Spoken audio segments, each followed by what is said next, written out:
If I can, real quick, I'd also like to ask you about this psychedelics that are being promoted in society by false teachers like Graham Hancock, like DMT, dimethyltryptamine, where people are basically opening themselves up to any experiences they have. There's a serpent that appears in a lot of their psychedelic trips, and they're just embracing this female serpent. It's all over YouTube and the internet. And what do you think about the dangers of psychedelics and people opening themselves up to all that? Well, you know, Albert, this is a fascinating question. And yeah, there's been a whole resurgence of use of psychedelic drugs again, and even heroin has made a radical comeback. Many people thought it was like gone because of its incredible destructiveness in the 60s and 70s, but it's back with a vengeance.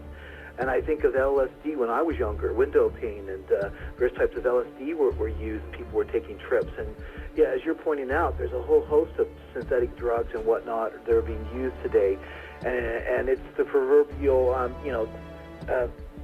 kind of Timothy Leary stuff that was done in the 60s and 70s again about tuning out, dropping out and getting high and going on these wild trips.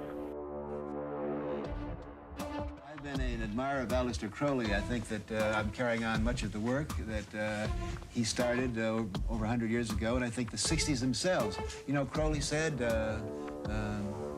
he was in favor of finding your own self and do what thou wilt shall be the whole of the law under love. It was a very powerful statement. I'm sorry he isn't around now to appreciate the glories that he started. It is classically a doorway to the spiritual realm, and by that I mean the forbidden spirit realm. And so it's amazing that people, the experiences they have of allegedly meeting beings and all kinds of stuff, and when they're high like this. And it's not surprising at all because the Bible tells us about this, and Oz Guinness does a great job of explaining this. And, classically, hallucinogenic drugs were very popular in places like India, where I go pretty regularly. And why? Because it allegedly opens up the third eye or the seven chakra points or all that type of stuff. And do you think the serpent they're saying is the devil? Well, I believe that they're not seeing the good angels because they're on a forbidden realm, and the devil masquerades as an angel of light, a purveyor of great truths. But in the book, and I have these quotes and references, I've actually quoted them in one of my books, where he talks about people going on astral projection and being knocked down by a being they didn't even believe in. And so he talks about himself and others encountering beings that they didn't even believe in. And my point would be exactly what you're saying. The spirit realm is there, whether one believes it or not. Whatever one thinks they're doing or encountering, they are in fact, from the biblical perspective, and this is not demonizing those who disagree with us, the biblical would be, look, you have gotten in the domain of darkness of the evil one, and that's what you're encountering, and that's what people are experiencing when they get into this stuff and start having spiritual, unquote, experiences.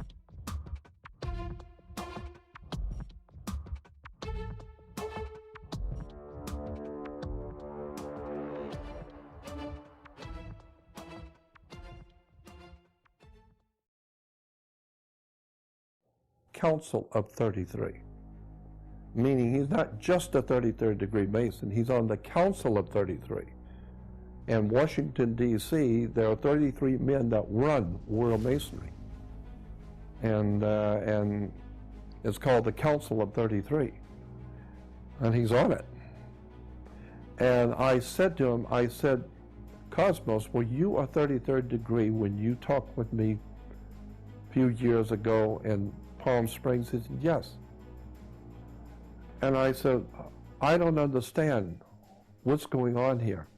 And he said to me, Jordan, you go all around the world talking about political leaders, talking about the Queen of England, you badmouth the Pope, you badmouth people, you jumping on everybody and doing what you're doing. Has anyone ever harmed you? I said, no. Has anybody tried to arrest you or to frighten you or do anything to you? I said, no. And he said, have you ever wondered why? And I said, I've never thought about it. He said, no one has harmed you because of us. We are protecting you. We follow you everywhere you go. We know what you're doing, and we're protecting you. The Council of 33 is protecting you. January 28th, 2004, the Federal Trade Commission issued a judgment and order against Jordan Maxwell and the partner of his, Vic Varjanabean, I think, or Varjanadean, for violating the FTC Act in connection with illegally and deceptively selling and marketing international driving permits over the Internet. Right. And, of course, that's against the law. This is what Jordan Maxwell was doing with all these people who took him into their confidence. And sent him money, probably. Yeah, and he has a, he ended up with a $444,000 and some odd cents judgment. So it was at least well over $440,000. Well, they'll never get that in 100 million years.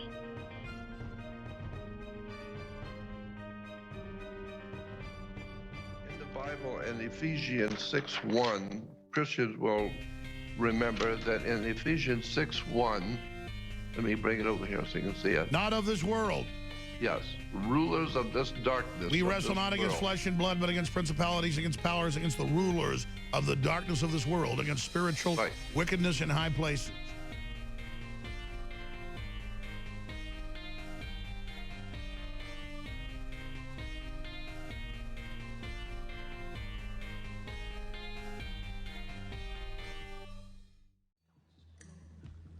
I have come here to chew bubblegum and kick ass.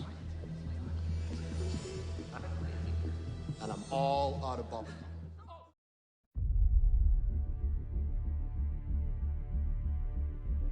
No, I'm not a Mason. Let's start there. I studied Freemasonry, though. Studied for about 20, well, coming up on 20 years now. Studied Freemasonry. I've known Freemasons all my life. They trust me with their secrets. They trust me with their symbols. They trust me with their knowledge. I'm considered a 33-degree Master Mason, but I'm not a Mason. I believe that God is a bloodline as opposed to a belief. I believe that there are certain people who are born God. Somebody said I was down with the Illuminati the other day. Look at that. If they can say KRS is with the Illuminati and have facts to back it up, imagine what Jay-Z is going through. No disrespect to the Illuminati, but they kind of over right now. They're not really running shit like they used to. Illuminati means illumination, light. It's the ones who don't have knowledge that are afraid of everyone who do have knowledge.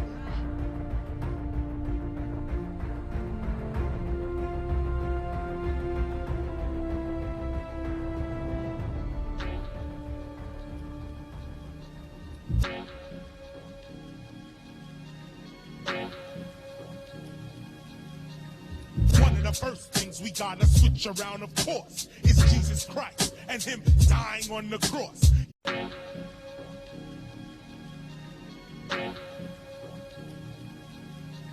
Looking at the cross, surrounded in its mystery, with Jesus on the cross in total misery.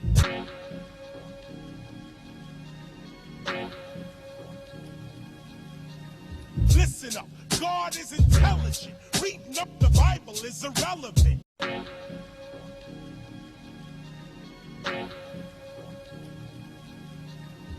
You gotta look within yourself, not a scripture. KRS-ONE comes to rearrange the God picture.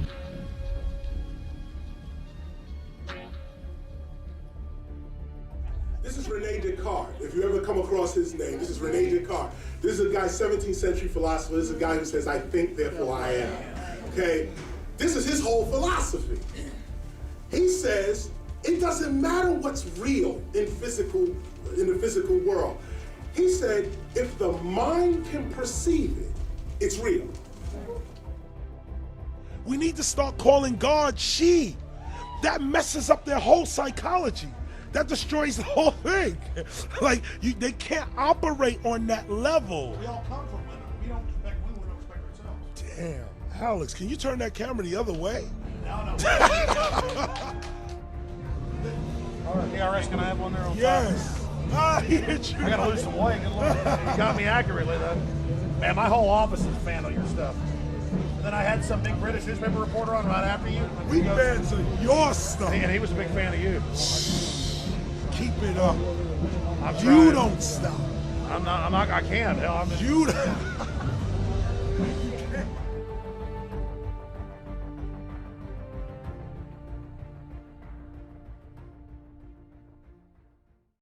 Many who practiced spiritualism believed it would lead to scientific proof of the existence and immortality of the soul. And they gained an iconic champion when the Russian-born Madame Blavatsky arrived in New York at the height of spiritualism's popularity. She soon became the self-proclaimed decoder of ancient occult secrets. She grew up in a wonderful occult library that her father had established. She could see the connections between different cultures, spiritual teachings, and she was attempting to correct the errors of Christianity by bringing in mysticism and spirituality from other cultures. Helena Petrovna Blavatsky? Right. Yes, I have all of her works. You have? Yes. Well, that's why, yes. I think her best work was Isis Unveiled, Part 2, which is theology. Right. Science. And that was an exceptional work. I think that Helena Petrovna Blavatsky, the Russian mystic, was a very wise and perceptive lady, and she had some very profound knowledge, obviously, and her academic achievements were extraordinary, and so I have a very high respect for the work of Helena Blavatsky. The Brotherhood dictated to her the books that became the foundation of a new science of mysticism, Theosophy. In 1885, Blavatsky was investigated by London's Society for Psychical Research. It concluded that her seances were rigged. Writings didn't magically come from beyond the grave. There was a spring-loaded device in the bedroom above her chamber that allowed someone to put a letter into this device and have it drop down between the floorboards and materialize in their hands. Though many devoted followers refused to abandon Theosophy, Blavatsky was now tainted with fraud.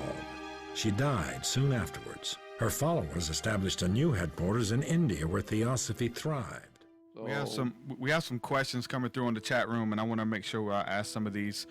Some fans are here, and they want to know your opinion of Blavatsky because they know you're a fan of her work. And what does her work mean to you?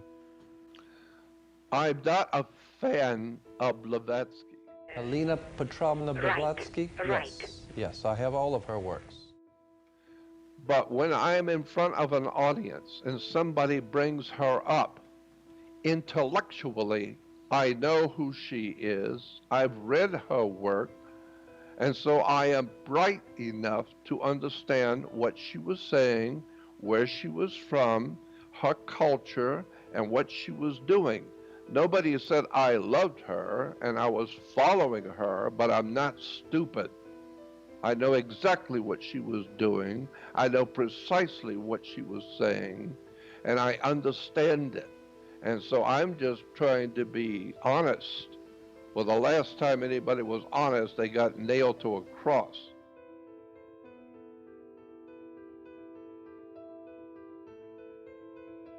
You don't have what it takes. You're not smart enough to deal with the powers of darkness. Well, the Pope in Rome how do we do that, is though, not Jordan? smart enough. Like, if we can't do it on our own strength, how do we deal? How Not do we at deal? all. Not at all. The very word faith today, if you understand the word faith, and Christians do not, they have never understood the word faith.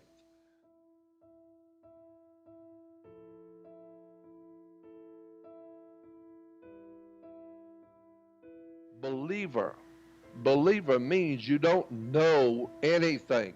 You're ignorant, ill-informed, unread, and downright stupid. And that's why you're crawling on your knees, trying to stay alive, and are being laughed at, mocked by the Illuminati masters of this world who are laughing at you and mocking you and placing you in a position of slavery. Why? Because you're stupid. You're ignorant, ill-informed, and you love the lies. You love the lies. So I'm not afraid of offending God. Before we went live, I showed you my new shirt that I had made. Yeah, The Manley P Hall tee, which Manley is P Hall. You know what I'm saying, the man of mystery, great teacher. You were talking a little bit about how he left you some of his work and how you miss him and how he was a great mentor. Yeah, he was a wonderful, wonderful man. So yeah, he was a wonderful man, and I loved him greatly. And yeah, when he passed away, he left me his research journals. It was a priceless collection of all of his work of his life he left to me. And I learned so much from him.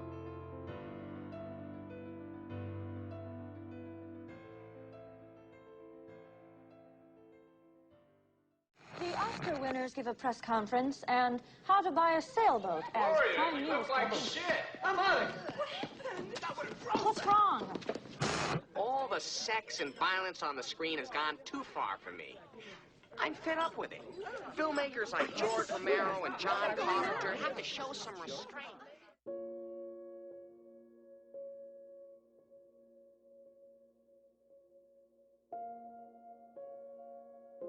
When we first wake up and we find out 9/11 was an inside job and we're being poisoned with fluoride and aspartame and we realize we've been lied to about everything, we're very vulnerable. We're in a vulnerable position because we have to rebuild our entire paradigm.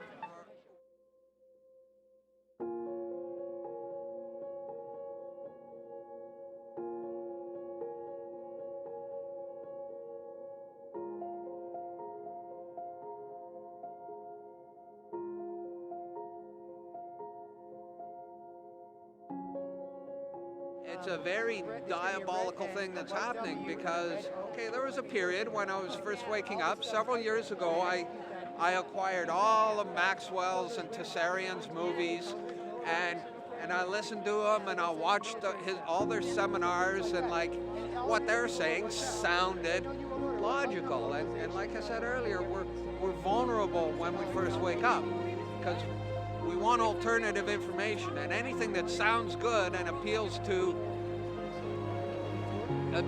us, and we're going to believe and we're going to adopt.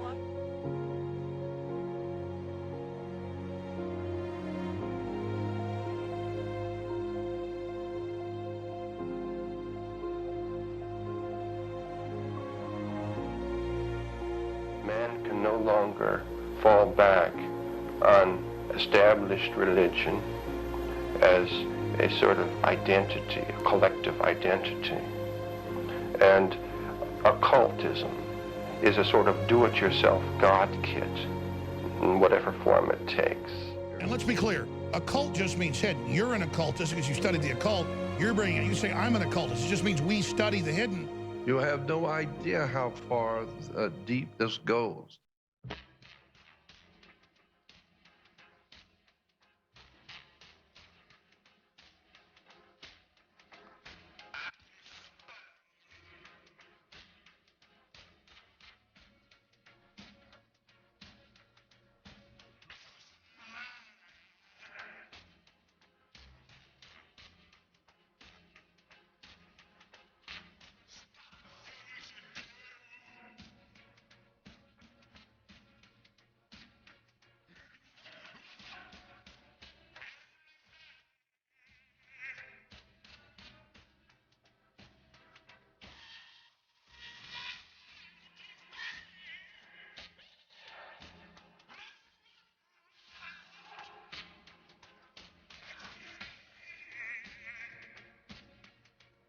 No, put me down. I put a spell on you.